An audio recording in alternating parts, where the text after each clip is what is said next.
আসসালামু আলাইকুম রহমতুল্লাহ। সম্মানিত মুসলিম জনতা, আজকের বিষয় আত্মীয়তার সম্পর্ক বিচ্ছিন্ন করলে আল্লাহ কি করেন।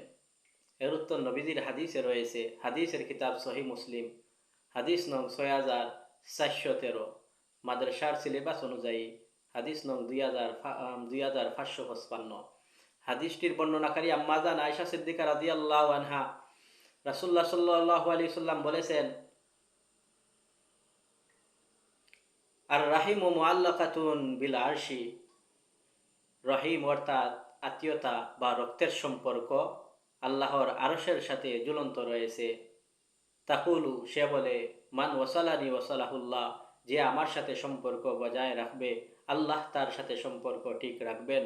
ওমান খাতানি খাতাহুল্লাহ, আর যে আমার সাথে সম্পর্ক ছিন্ন করবে আল্লাহ তার সাথে সম্পর্ক চ্ছেদ করবেন।